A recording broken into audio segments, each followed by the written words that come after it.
يهده الله فلا مضل له ومن يضلله فلا هادي له وأشهد أن لا إله إلا الله وحده لا شريك له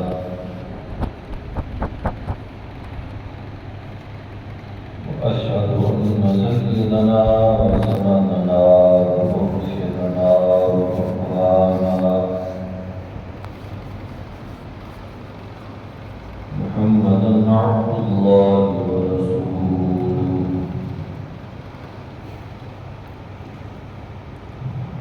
أما بعد فأعوذ بالله من الشيطان الرجيم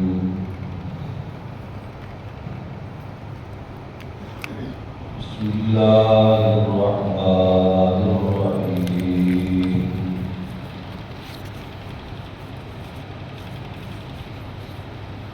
أمن يجيب المضطر إذا دعاه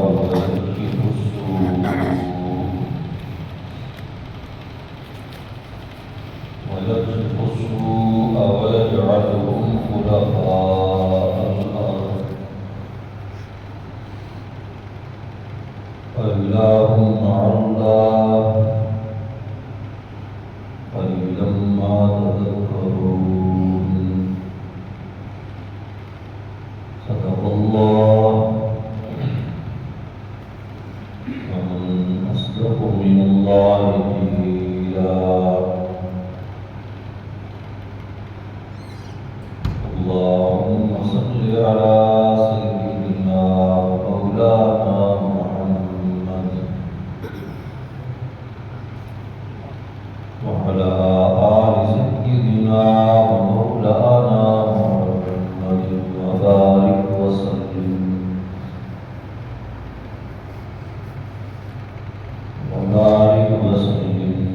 ثم صل عليه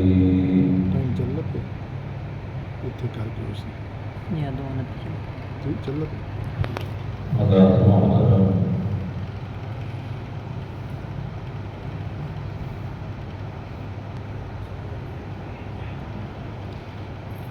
گزشتہ چند جمعوں میں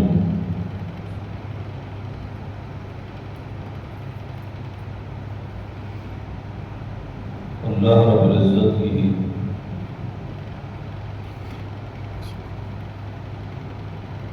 خالص عبادت اور خالص پکار کے حوالے سے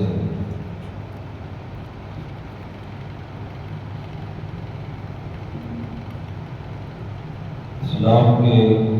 سب سے بنیادی عقیدہ عقیدہ توحید نظریہ توحید پر گفتگو ہو رہی ہے۔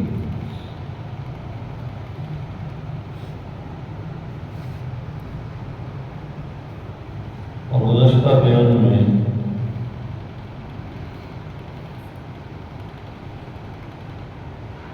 اللہ رب العزت کو پکارنے کی برکتوں کا ذکر کیا گیا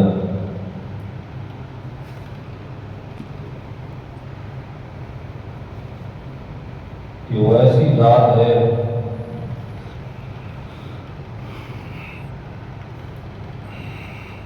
کہ جو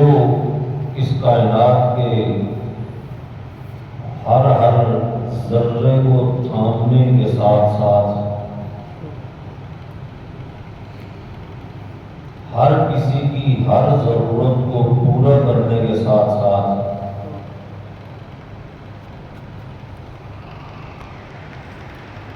انتہائی گمبھیر حالات میں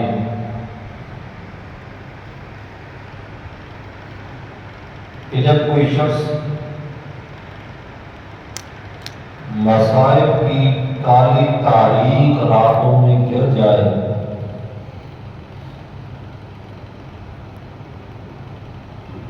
اور اسے ہر قسم کے اسباب ساتھ چھوڑتے ہوئے نظر آئیں، اسباب کی دنیا میں کوئی چیز بھی اس کے سامنے منظر پر نہ ہو، تو اس حال اور اس کیفیت میں بھی بندے کی فریاد کو سننا بھی اس کا کام ہے، اور اس کی مشکل کو حل کرنا بھی اسی کا کام ہے۔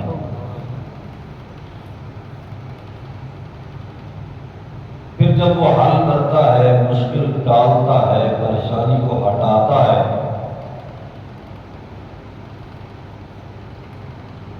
تو خالص اپنے دربار سے مانگنے والے کو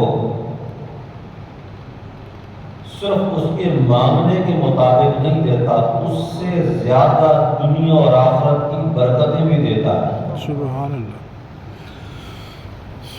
اس کے عقیدے کی لاج رکھتے ہوئے، اس کی خالص سور و پکار کی لاج رکھتے ہوئے،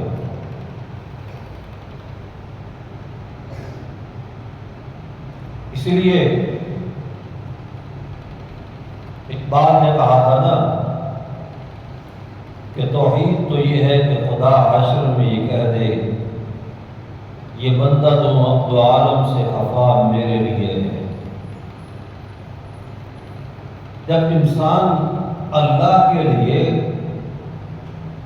تمام تر مخلوقات کو چھوڑ دیتا ہے، لیکن اس کے در اور اس کے دروازے اور اس کی چوکھٹ کو نہیں چھوڑتا، آزمائشیں برداشت کرتا ہے، پریشانیاں جھیل جاتا ہے، امتحانات کا وقت کاٹ لیتا ہے،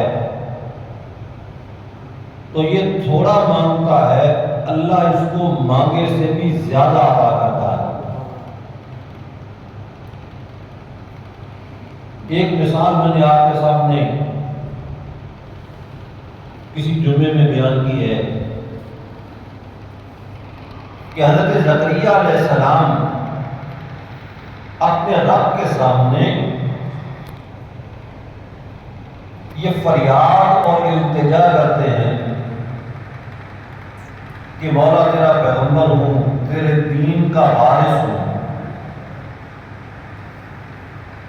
میری اولاد نہیں، میرے دنیا سے چلے جانے کے بعد میرے خاندان کا کوئی ایسا نمائندہ تو ہو جو کہ دین کا کام کرے۔ اور اس خواہش نے ان کے دل میں جگہ پکڑی ہوئی ہے۔ اور ایک دن حضرت مریم کے سامنے بے موسم پھل دیکھ کر یہ خواہش مچلنے لگتی ہے، اور اپنے رب کے سامنے فریاد کرتے ہیں، رب ہب لی من لدنک ذریۃ طیبہ انک سمیع الدعاء، مولا مجھے اپنے دربار سے پاکیزہ نیک اولاد عطا کر دے، اس لیے کہ میں پیغمبر صحیح، بنی اسرائیل میں میرا بڑا جلیل القدر مقام صحیح، لیکن دعاؤں کو سننا تیرا کام ہے، ہر کسی کی دعا کو سننے والا صرف تو ہے۔ اب حضرت زکریا علیہ السلام کی اس دعا پہ غور کریں، انہوں نے مانگا کیا ہے؟ انہوں نے اولاد مانگی کہ میں اولاد ہوں، اولاد مل جائے، یا زیادہ سے زیادہ یہ کہہ لیں کہ اولاد میں انہوں نے نرینہ اولاد کا مطالبہ کیا کہ بیٹا مل جائے۔ لیکن جب اللہ رب العزت نے شرف قبولیت بخشا، 90 سال کی عمر میں اللہ رب العزت نے جب عطا کیا، فرمایا یا زکریا انا نبشرک بغلام اسمہ یحییٰ، پھر فرمایا سیدا وحصورا ونبیا من الصالحین، اے زکریا ہم تجھے تیرے مانگے کے مطابق بھی عطا کر سکتے ہیں، اس لیے کہ تو نے اولاد مانگی، اولاد ہو، بیٹا ہو جائے اگر اولاد ہو جائے، بیٹا ہو جائے تو تیری دعا تو مکمل ہو گئی، لیکن ہمارا یہ معمول ہے کہ ہم اپنے بندوں کو آزمائش کے وقت سے جب گزارتے ہیں، اس کے بعد جب وہ ایک ہی در کا رہتا ہے، یکجائی بن کے رہتا ہے، ہر جائی نہیں بنتا، اور میرے دربار اور میری چوکھٹ کو وہ چھوڑتا نہیں ہے، پھر ہم اس کی دعا کو ایسے قبول کرتے ہیں کہ اس کے تصور میں بھی نہیں ہوتا جتنا ہم اس کو عطا کرتے ہیں۔ فرمایا ہم تجھے بیٹا دیتے ہیں، نبشرک بغلام، فرمایا اسمہ یحییٰ، نام رکھنے کی بھی زحمت نہ کرنا، اس لیے کہ نام اللہ نے عرش سے خود رکھ دیا ہے۔ پھر دوسرے مقام پہ فرمایا سیداً حصوراً نبیاً، اتنے وصف دے کر بھیجا کہ بنی اسرائیل میں اپنی سوسائٹی اور معاشرے میں معتبر ترین انسان ہوگا، لوگوں کے فیصلے کرے گا، اور ایسا پاک دامن ہوگا کہ ذرہ برابر بد کرداری نام کی یا دامن کو داردار کرنے والی کوئی چیز ایک قطرے کے برابر بھی اس کو نہیں چھوئے گی۔ اور اس کے ساتھ ساتھ وَنَبِيًّا مِّنَ الصَّالِحِينَ، اعلیٰ درجے کے انبیاء میں سے اس کا شمار ہوگا۔ اللہ نے بیٹا بھی دیا، نام بھی رکھا، اور زندگی میں بھی اپنی سوسائٹی میں ایک قابل اعتماد معتمد شخص بنایا، اور اس کے ساتھ ساتھ نبوت بھی عطا کی اور اعلیٰ درجے کے انبیاء کے اندر شمولیت بھی عطا کی۔ اللہ رب العزت کو بندے کو جب دیتا ہے تو پھر بندے کا دامن نہیں دیکھتا کہ بندہ مانگنے والا جو ہے اس کا دامن کتنا ہے، دیتا ہے جو بھی بھر کے دیتا ہے،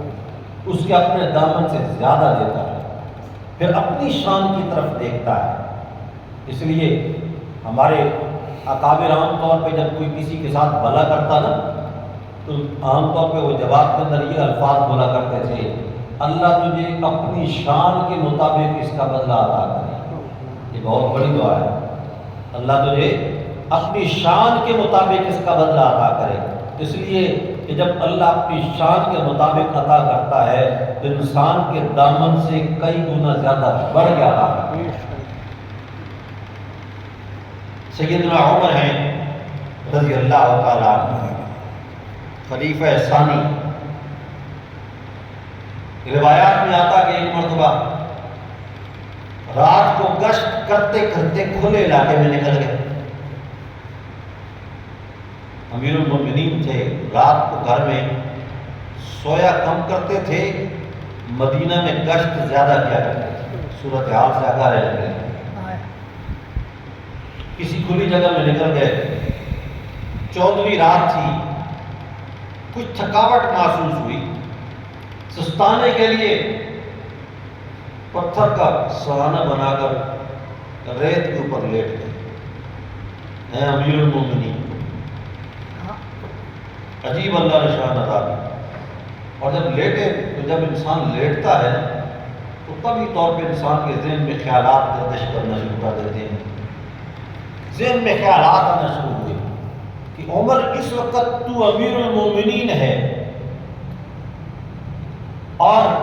تیری بادشاہت اور سلطنت جو اللہ نے تجھے عطا کی ہے یہ مدینہ، مکہ اور حجاز سے نکل کر اب روم و فارس تک پہنچ گئی ہے۔ اتنے وسیع تر علاقے کا تو امیر المومنین ہے، لیکن تو اپنی آغاز اور ابتدا کے اعتبار سے کیسا تھا؟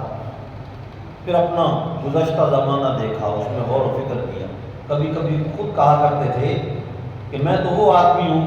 کہ جس کو باپ اونٹ چرانے کے لیے نہیں دیتا تھا کہ کہیں گم کر کے نہ آ جائے، اس طرح میرے اندر لاپرواہی تھی، لیکن اسلام کی دولت جب ملی تو اللہ نے لاکھوں مسلمانوں کا مجھے امیر المومنین بنا دیا۔ اپنے بچپن پہ غور کرتے ہیں، پھر لڑکپن پہ غور کرتے ہیں، اور سامنے دیکھتے ہیں کہ 14ویں کا چاند کھڑا ہے،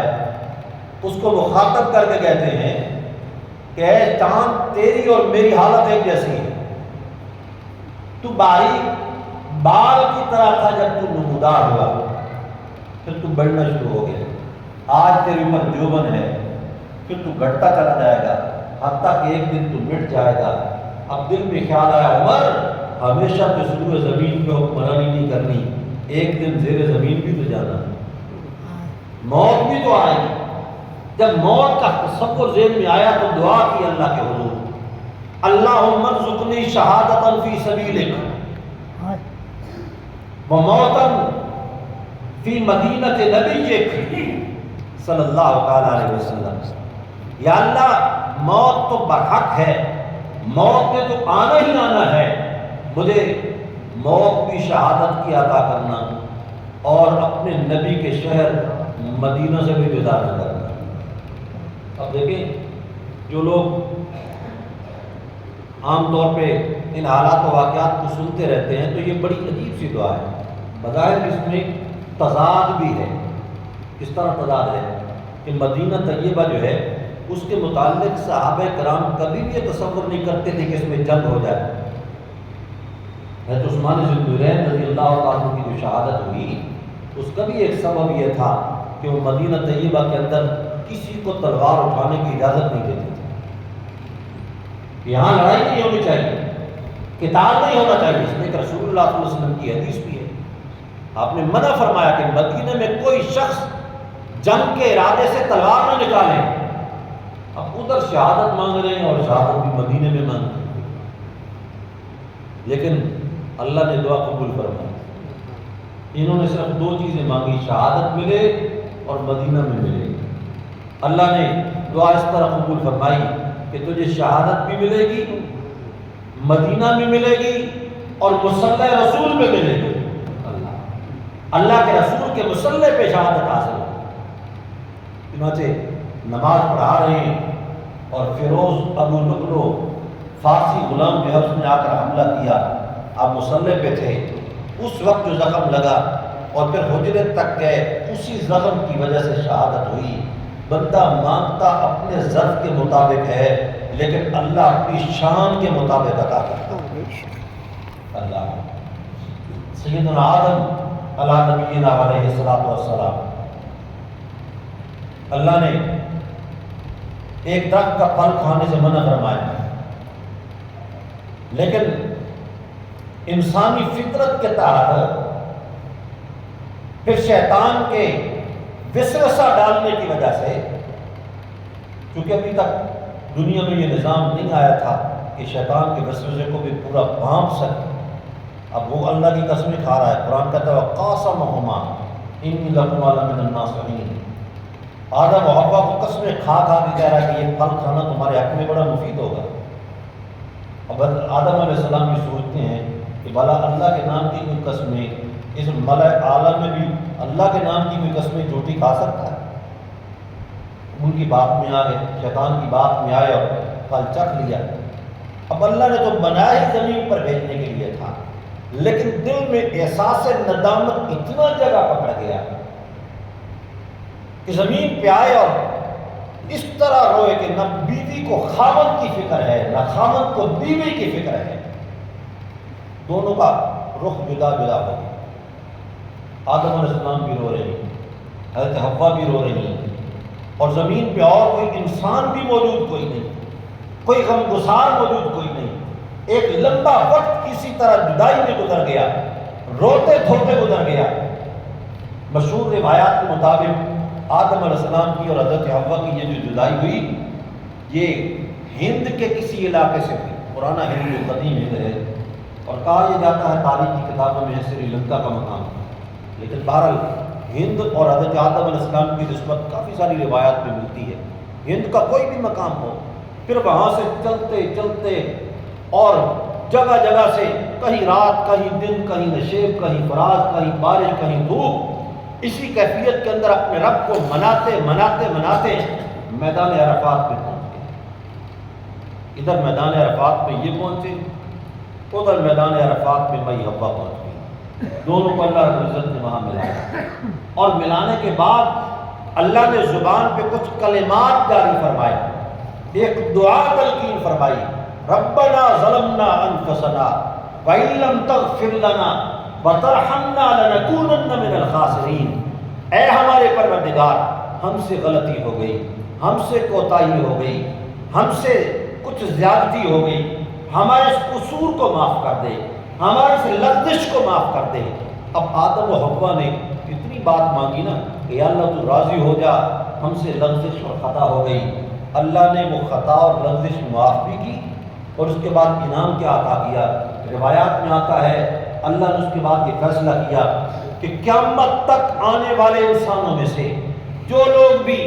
مجھے راضی کرنے کی نیت کے ساتھ اس میدان عرفات میں اس مقام تک پہنچ جائیں گے، اپنے گناہوں کا اعتراف کر کے مجھ سے معافی مانگیں گے، اگرچہ ان کے گناہ زمین کی ریت کے ذرات کے برابر بھی ہوں، ہم سب کے گناہوں کو معاف کر کے ان کو گناہوں سے پاک کر کے واپس کرو گے۔ بندہ مانگتا اپنے ظرف کے مطابق ہے، لیکن اللہ اپنی شان کے مطابق عطا کرتا ہے۔ کوئی مانگنے والا تو اللہ کا شکوہ کرنے والے تو بڑے ہیں کہ اللہ رب العزت سنتا نہیں۔ اللہ رب العزت اپنے دربار میں کچھ نوکر، افیسر، انچارج رکھے ہیں، کسی کا کوئی محکمہ ہے، کسی کا کوئی محکمہ ہے۔ بھائی بندے اور رب کے درمیان میں واسطے تلاش نہ کرو۔ بعض لوگ یہ بھی کہہ دیتے ہیں کہ آدم و حوا کی جو توبہ قبول ہوئی، روتے رہے دھوتے رہے، توبہ قبول نہیں ہوئی، جب اللہ کے رسول صلی اللہ علیہ وسلم کا واسطہ دیا تو اس کے بعد دعا قبول ہوئی۔ کسی بھی مستند روایت میں یہ موجود نہیں ہے۔ اگر کسی نے کسی کتاب میں اس کو لکھا ہے تو اس کے ساتھ اس بات کی وضاحت کی ہے حاصل حدیث موضوع، یہ روایت من گھڑت روایت ہے۔ آپ اٹھا کے دیکھیں انبیاء علیہ السلام کی دعائیں، اللہ توفیق دے قرآن پڑھنے کی، مطالعہ کرنے کی۔ ہر نبی کی دعا یا اللہم سے شروع ہوگی یا ربنا سے شروع ہوگی۔ یہ جو مانگنا ہے نا، عبادت کرنا، اس میں اللہ اور بندے کے درمیان نہ کوئی واسطہ ہے نہ ہونا چاہیے۔ وہ براہ راست مدد کرتا ہے، بندہ براہ راست اس کی عبادت کرتا ہے۔ یہ براہ راست مانگے گا تو براہ راست مدد کرے گا، اور اس کی عبادت کے واسطے اس درمیان میں کسی اور کو واسطہ بنانے کی کوئی ضرورت نہیں۔ انبیاء کی تعلیم دی، ہر نبی کی دعا یا اللہم سے شروع ہوتی ہے یا ربنا سے شروع ہوتی ہے۔ اللہ اس طرح سیدہ عائشہ صدیقہ رضی اللہ تعالیٰ عنہ، ان پر جو آزمائش آئی، انسان جب تصور کرے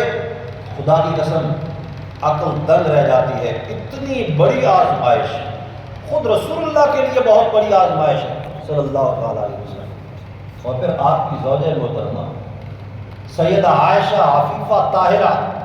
نبی پاک کی زوجہ، آپ کی بیوی، ان پر بہتان لگتا ہے۔ اب یہ بہتان لگنا کوئی حیا والوں کے لیے معمولی آزمائش نہیں ہو، جن کو اللہ نے حیا اور عزت عطا کی، ان کے لیے کوئی معمولی آزمائش ہے۔ اب بہتان لگا، غزوہ بنی المصطلق سے واپسی ہو رہی ہے، راستے میں قضاء حاجت کے لیے گئیں، قافلہ نکل گیا۔ صحیح بخاری کی روایت ہے، اس کا مفہوم بیان کر رہا ہوں، پوری تفصیلات بیان نہیں کر سکوں گا، وقت مختصر ہے۔ قافلہ نکل گیا، اب اتنی بات ذہن میں تھی کہ اگر اکیلی چلوں تو پہنچ سکتی ہی نہیں، اونٹوں اور گھوڑوں کے مقابلے میں عورت پیدل چل کے کہاں پہنچ سکتی ہے، راستہ مزید بھٹک جائے گا۔ عقل مندی کی کہیں نہیں بیٹھ گئی، یا تو اللہ کے رسول پیچھے کسی کو بھیجیں گے یا کوئی نہ کوئی ایسا شخص معمول ہوگا آپ کے معمول کے مطابق، جس طرح آپ کرتے تھے کہ راستے میں اگر کوئی چیز گری پڑی ہو تو اس کو اٹھانے کے لیے ایک آدمی کچھ فاصلے سے چلتا تھا۔ صفوان ابن معطل آ گئے، انہوں نے سیدہ عائشہ کو حجاب نازل ہونے سے پہلے دیکھا ہوا تھا، درخت کے ساتھ ٹیک لگا کے سوئی ہوئی ہیں، پہچان گئے، قریب آ کے انا للہ کہا، سواری بٹھائی، پشت کر کے کھڑے ہو گئے۔ سیدہ عائشہ اوپر بیٹھ گئی۔ مدینہ پہنچنے کے بعد سیدہ عائشہ یہ قسم کھا کے کہتی تھی، میں نے اپنی زندگی میں صفوان جیسا حیادار انسان نہیں دیکھا کہ جس نے اس وقت سے پشت کی، مدینہ طیبہ تک پشت کر کے آیا، اور اس کی زبان سے ایک جملہ جو میں نے سنا،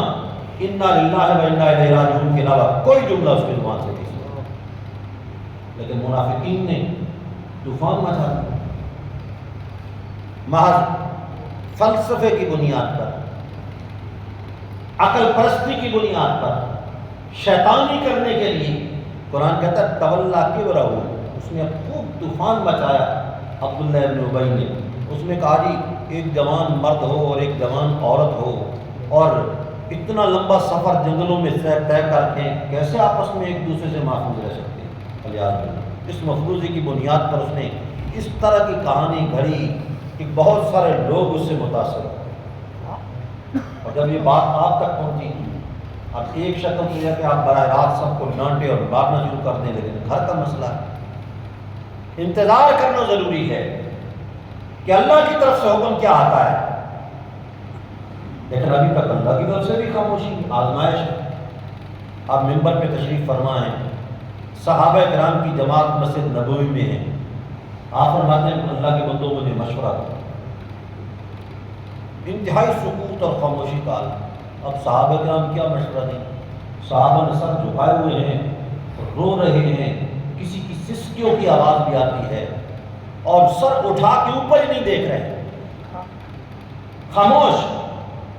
آپ فرماتے مجھے کوئی مشورہ دو، کیا کرنا چاہیے؟ حضرت علی نے اٹھ کے مشورہ دیا بوجھ کم کرنے کے لیے رضی اللہ تعالیٰ عنہ، یا رسول اللہ اگر یہ معاملہ اس وجہ سے ہے کہ ایک بیوی آپ کے ہاتھ سے گویا کہ چلی جائے گی، اس بنیاد پہ آپ پریشان نہ ہوں، امت کے سارے لوگ اپنی بچیاں آپ پر قربان کرنے کے لیے تیار ہو گئے۔ انہوں نے بات کو پورا سمجھا نہیں، ادراک نہیں کیا۔ سیدنا عمر کھڑے ہوئے اور آپ کے حکم سے کھڑے ہوئے، پہلے تو بیٹھے ہوئے تھے، میں عمر تم مشورہ دو۔ حضرت عمر اٹھ کے کھڑے ہوئے، کہا یا رسول اللہ پہلی بات تو یہ ہے کہ آپ کا خانگی معاملہ ہے، میں لب کشائی نہیں کر سکتا تھا اگر آپ مجھے خود حکم نہ دیتے، لیکن جب آپ نے خود مجھے حکم دے دیا ہے تو ایک دو سوال مجھے بھی پوچھنے کی اجازت ہے، میں بھی کچھ پوچھ سکتا ہوں آپ سے؟ پر میں ہاں اجازت ہے۔ اس کے بعد حضرت عمر نے پہلا سوال یہ کیا کہ یا رسول اللہ یہ جو مکھی ہے اڑنے والی، یہ آپ کے وجود پہ بیٹھتی، آپ کے وجود پہ کبھی بیٹھی؟ اور حدیث میں آتا کان لا ينزل علیہ ذباب، آپ کے وجود پہ کبھی مکھی نہیں بیٹھتی۔ آپ نے فرمایا نہیں، یہ مکھی میرے وجود پہ نہیں بیٹھتی۔ حضرت عمر نے کہا یا رسول اللہ جو ذات آپ کے وجود پہ گندی مکھی نہیں بیٹھنے دیتی وہ آپ کے بستر پر کسی بدکار عورت کو برداشت کرے؟ آپ بتائیں کہ آپ کے نکاح میں حضرت عائشہ کو لایا کون ہے؟ آپ اپنی خواہش سے نکاح میں لائے یا کسی کا حکم تھا؟ آپ بول نہیں سک رہے تھے، آپ نے اوپر اشارہ کیا اور میں اللہ نے حکم دیا تھا، اور میں جب اللہ کا حکم ہے ہمیں اپنی اولاد کے لیے اچھی بہویں مل جاتی ہیں، اللہ کو اپنے پیغمبر کے لیے اچھی عورت نہیں ملی ہوگی؟ تلوار نکال کے کہا اب اس کے بعد کوئی بولا تو اس کا فیصلہ عمر کی تلوار ہے۔ پھر کہا سبحانک ھذا بہتان عظیم، اور اللہ رب العزت نے اسی کی ترجمانی پھر قرآن پاک کی آیات کے اندر بھی کی، بے یہ لفظ بھی نازل کیے سبحانک ھذا بہتان عظیم لولا اذ سمعتموہ قلتم ما یکون لنا ان نتکلم بھذا سبحانک ھذا بہتان عظیم۔ فرمایا کہ تمہیں یہ چاہیے تھا کہ ہم اس معاملے میں کوئی کلام نہیں کر سکتے، تم یہی بات کہتے سبحانک ھذا بہتان عظیم، اللہ رب العزت پاک ہے لیکن یہ بالکل واضح اور صریح بہتان ہے۔ اور پھر الخبیثات للخبیثین والخبیثون للخبیثات، یہ اشارہ حضرت عمر کی اس بات کی طرف کہ یہ گندی عورتیں گندے مردوں کے لیے ہوتی ہیں، پاک باز عورتیں پاک باز مردوں کے لیے ہوتی ہیں، یہ بھی تائید تھی۔ اور جب یہ الفاظ آپ نے سنے تو میں جزاک اللہ یا ابن خطاب، اے ابن خطاب اللہ تجھے جزائے خیر دے، تو نے تو میرا غم اور میری پریشانی کو کم کر دیا۔ لیکن ابھی تک خاموشی تھی۔